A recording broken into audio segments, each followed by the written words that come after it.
Good morning and assalamu alaikum, my dear class 5. How are you all? I hope you all are doing well, enjoy good health, and you are also enjoying our online video lectures. I'm your social studies teacher, Aruj Yunus. My dear students, today we are going to start a new unit, Unit 5, Federal System of Government.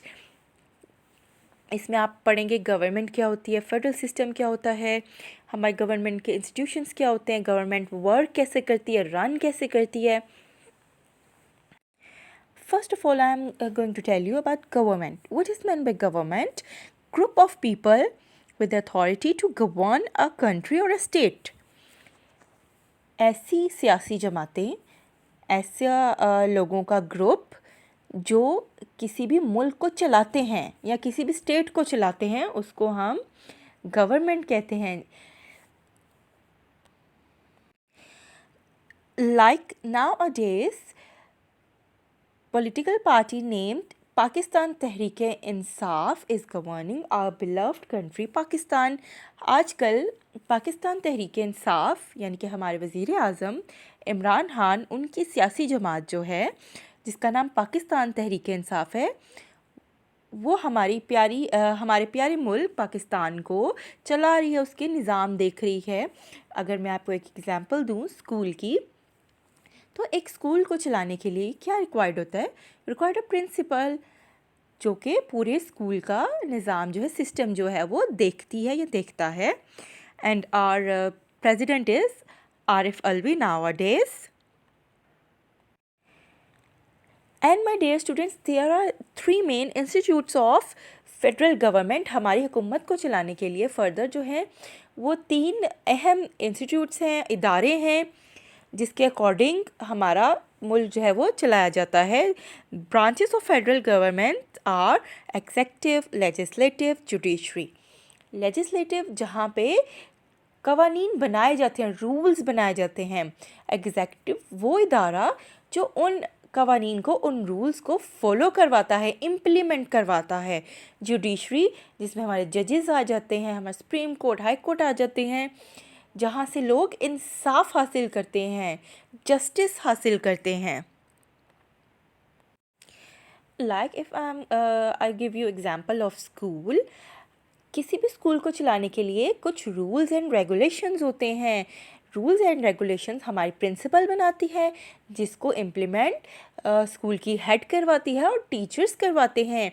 तो इसी तरह से एक मुल्क चलाना भी आसान नहीं होता, उसके लिए भी डिफरेंट इंस्टीट्यूट्स बनाए जाते हैं, लॉज बनाए जाते हैं, जिसके अकॉर्डिंग एक मुल्क को, किसी कंट्री को, स्टेट को रन किया जाता है. Federal system of government. Need to have a government. In past, different families lived together that were known as a tribe. Every tribe had a leader. Many tribes were living in one region. Often they would fight with one another and many people were killed in this way. In order to stop these battles, different warlords framed some laws and principles. बहुत time पहले की बात है कि लोग जो हैं आपस में एक ट्राइब की सूरत में रहा करते थे. तो लोगों में बहुत ज़्यादा लड़ाई झगड़े क्रिएट हो जाते थे, आपस में वो लड़ना झगड़ना शुरू कर देते थे, तो इस तरह से बहुत सारे लोग एक दूसरे को कत्ल कर दिया करते थे. तो इस चीज़ को देखते हुए लोगों ने अपना एक लीडर सेलेक्ट करना शुरू कर दिया, जो लोगों के मसले मसाइल सुनता और उनको हल करता. तो इस तरह से एक गवर्नमेंट का सिस्टम जो है वो स्टार्ट हुआ. लॉज बना दिए गए, रूल्स बना दिए गए कि लोगों ने इस तरीके से अपनी ज़िंदगी को गुजारना है ताकि लड़ाई झगड़े को अवॉइड किया जा सके. One who did not abide by the law was punished bye tribe and leader. और अगर कोई बात नहीं मानता था, लॉज फॉलो नहीं करता था, तो उसको लीडर पनिशमेंट देता था. With the passage of time this tribe jointly became a state and one ruler administered it. Basically 3 things are required to run a government. इस तरह आहिस्ता वो ट्राइब ज्वाइन होते रहे और एक कंट्री, एक स्टेट बनती रही, और इस तरह से गवर्नमेंट सिस्टम जो है वो स्टार्ट हो गया. और मैं आपको पहले बता चुकी हूँ कि 3 चीज़ें ज़रूरी होती हैं किसी भी गवर्नमेंट को चलाने के लिए. an institution to frame laws, legislature, an institution to implement and enforce the laws, executive, an institution to interpret the law, judiciary. जैसे कि मैं आपको बता चुकी हूँ, हमारे पास लेजिस्लेचर होता है, एग्जेक्टिव होता है, जुडिशरी होता है। लेजिस्लेचर जहाँ वो लॉज बनाए जाते हैं, अगर आपने टीवी में देखा हो तो अक्सर आप देखते होंगे न्यूज़ में, अगर आपके मम्मा पापा न्यूज़ देखते हों तो एक जगह पे तमाम पॉलिटिकल पार्टीज़ के लोगों का इजलास हो रहा होता है और अक्सर उनके वहाँ लड़ाई झगड़े भी शुरू हो जाते हैं। एक्चुअली वहाँ पे लॉज बनाए जा रहे होते हैं और वो सब पॉलिटिकल पार्टीज़ आपस में मिलकर बनाती हैं। एग्जेक्टिव वो डिपार्टमेंट जिन्होंने उन लॉज को इम्प्लीमेंट करवाना होता है। जुडिशरी जहाँ से हम इंसाफ लेते हैं, इंसाफ हासिल करते हैं, जस्टिस लेते हैं। Let us see the institutional working for these three things in our beloved country Pakistan. The official name of our country is Islamic Republic of Pakistan. क्या आपको पता था कि हमारे पाकिस्तान का नाम इस्लामिक रिपब्लिक ऑफ पाकिस्तान है? ये ला इलाहा इल्लल्लाह मोहम्मद रसूलुल्लाह के नाम पे बनाई गई स्टेट है। यहाँ पे इस्लामिक लॉज जो है वो इम्प्लीमेंट होते हैं। Pakistan means the land of pure, Republic means democratic system where everyone living in the country has a say in the affairs of government. In this sense, Islamic Republic of Pakistan means the land of the pure, in which people elect their representatives to rule on their behalf. When it is said that there is government of people, it does not mean that every person can take part in the affairs of country. In this way, affairs of country cannot be run smoothly. In every locality, people elect their representative through voting.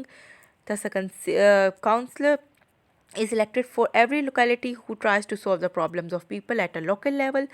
Then there is a chairman of area. One member is elected for provincial assembly who knows the problems of the region. In this way, the opinion and affairs of people living in small locality reach from local to। अच्छा, सबसे पहले मैं आपको ये explain कर दूं कि पाकिस्तान में क्या सिस्टम है। पाकिस्तान में हर 5 साल बाद इलेक्शंस किए जाते हैं। 18 ईयर के जब आप हो जाते हो तो आप भी वोट कर सकते हैं। लाइक अगर मैंने किसी भी पॉलिटिकल पार्टी को वोट करना हो तो मैं वोट कर सकती हूँ, अपने फेवरेट रिप्रेजेंटेटिव को मैं सिलेक्ट कर सकती हूँ ताकि हमारे जो भी प्रॉब्लम्स हों वो गवर्नमेंट तक पहुँचाए जा सकें और वो प्रॉब्लम्स जो हैं वो सॉल्व किए जा सके। गवर्नमेंट इसलिए बनाई जाती है कि हर लोकेलिटी में, हर जगह जो भी प्रॉब्लम्स हैं हम लोगों के, वो हमारे लीडर्स तक कन्वे हो सकें और वो उनको सॉल्व कर सकें। National level and efforts are made to solve problems. ये हमारी हुकूमत उन